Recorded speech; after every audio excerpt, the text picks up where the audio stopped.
Meditando aqui sobre a graça do Evangelho ante a hipocrisia da religião, com tristeza, confesso que eu faço essa reflexão, mas eu espero aqui que essa breve reflexão abençoe a sua vida, meu irmão e minha irmã, assim como abençoa a minha.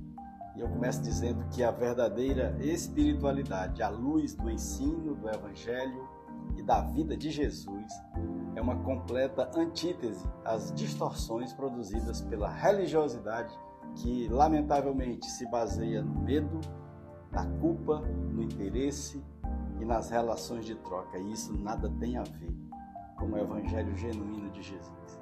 Jesus não teve, meu irmão e minha irmã, qualquer problema com pecadores e, ao contrário, Jesus ressignificou a vida de todos aqueles que tiveram um encontro com Ele. Jesus veio para libertar os cativos por meio do seu Evangelho redentivo, que nos liberta para a mais plena e completa liberdade, meu irmão e minha irmã. Liberdade até de nós mesmos. Jesus veio para restaurar a vista aos cegos, para que a gente possa receber olhos iluminados e espírito de conhecimento, de revelação e de sabedoria, para que nós possamos viver como filhos maduros a nossa jornada com Ele e nele, Cristo Jesus. Jesus veio para nos libertar de todo e qualquer tipo de opressão, inclusive da opressão religiosa. É isso. E Jesus veio também para aqueles a quem a sociedade vira as costas. Jesus veio para os desvalidos, para os órfãos, para as viúvas, para o estrangeiro, para os doentes. Jesus veio para aqueles a quem Ele mesmo chama de pequeninos. E Ele nos diz assim, que tudo que nós fizermos a esses, é a Ele, ao próprio Jesus que nós estamos fazendo. Mateus 25:40. E agora, com os líderes religiosos e os falsos mestres, aqui Jesus foi muito incisivo e claro, meu irmão e minha irmã. Jesus se revela e nos apresenta as verdades profundas do seu ministério, do seu Evangelho, que não é uma religião, porque o Evangelho é a própria vida de Jesus. E nesse mesmo Evangelho de Mateus, aqui no capítulo 23, que eu estou lendo, Jesus faz uma severa crítica aos escribas e aos fariseus, a quem ele chama de fariseus hipócritas, raça de víboras, sepulcro caiado, destacando a diferença entre a religiosidade hipócrita e a verdadeira espiritualidade. Aqui, Mateus capítulo 23, o capítulo inteiro. Nesse capítulo, nós encontramos assim uma espécie de abismo entre a religião da culpa, do medo, do interesse e da relação de troca e o Evangelho genuíno de Jesus, que é uma profunda transformação de consciência e de entendimento, meu irmão e minha irmã. Esse Evangelho que é fundamentado no amor e na verdade. E Jesus diz aos religiosos, tipo assim, que eles dizem, mas não fazem.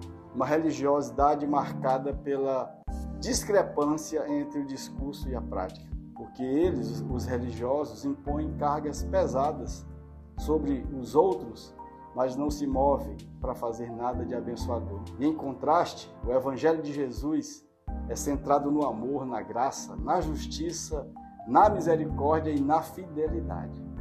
Fidelidade aqui, meu irmão e minha irmã, que revela o caráter imutável de Deus. Porque Deus não tem a ver com o resultado e a performance das nossas liturgias, meu irmão e minha irmã.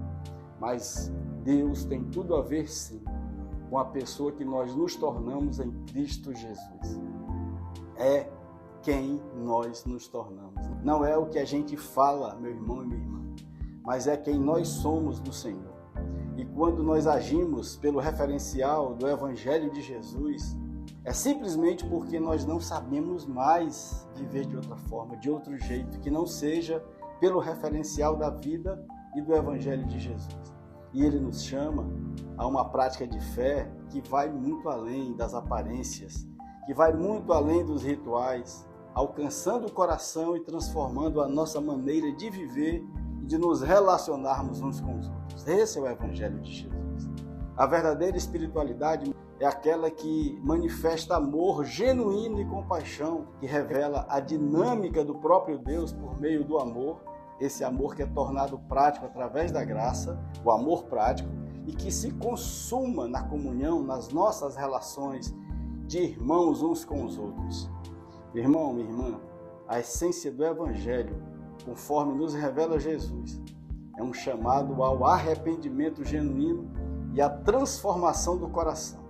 A mensagem de Jesus em Mateus, aqui 23, é um chamado, meu irmão e minha irmã, à autenticidade espiritual.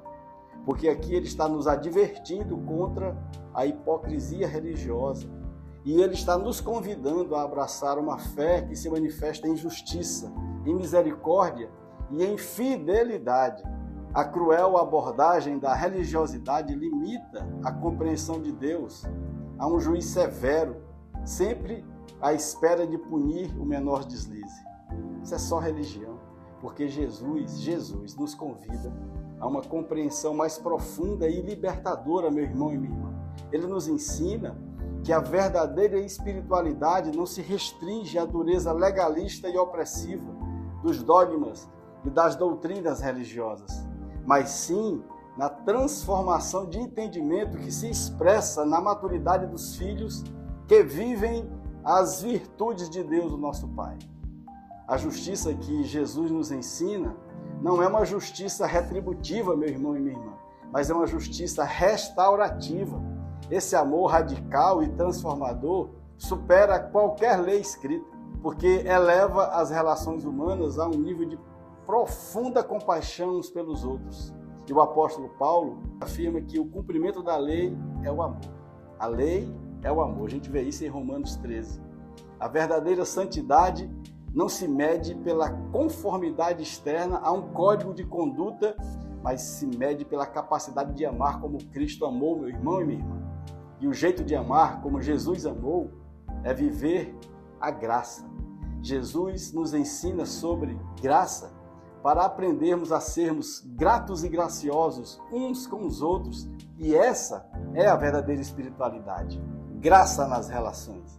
E em contraste com a religião do medo e da culpa, Jesus apresenta a graça e a misericórdia, meu irmão e minha irmã, como fundamentos da relação entre Deus e os homens, que se expressa nas relações de amor uns com os outros. A lei da vida é o amor. A verdadeira espiritualidade, segundo Jesus, é uma espiritualidade de liberdade e amor. É a rejeição da religiosidade que aprisiona e é a aceitação de uma vida transformada pela graça. E não tem a ver, meu irmão e minha irmã, com uma divindade raivosa, mas tem tudo a ver com um Pai pleno de amor pelos seus filhos, eu e você, para nos ensinar a vivermos esse amor entre nós na relação, na comunhão, que é o jeito como Deus materializa o seu propósito em nós. E eu concluo aqui dizendo, com muita tristeza, que essa religião do medo e da culpa, movida a interesse, por vezes nefastos e cruéis, tem produzido um fundamentalismo religioso opressivo, que se baseia na mentira, na maldade e no engano dos sofismas, que são mentiras com cara de verdade. E o pior, tudo isso, em nome de Deus, o que gera um mau testemunho acerca do Evangelho e da vida do lindo e doce Jesus Cristo de Nazaré. Ajuda-nos, ó Deus, salva-nos, Senhor, ajuda-nos, ó Senhor, a vivermos todo o bem que nós pudermos viver para o nosso próprio bem, para o bem de todas as pessoas e para a tua exclusiva glória, Pai Santo, lindo e doce Jesus Cristo de Nazaré. Que o amor de Deus, o Pai, a essência de Deus, que a graça bendita de Jesus, o Filho, a natureza de Deus, que as consolações e a comunhão do Espírito Santo, o propósito de Deus, sejam também a nossa essência, a nossa natureza e o nosso propósito. Que essas bênçãos do Pai, do Filho e do Espírito Santo estejam com todos vocês, com todos nós, em todo tempo e em todo lugar, no nome bendito de Jesus. Um beijo, um abraço com a minha alma, uma ótima semana e até a próxima.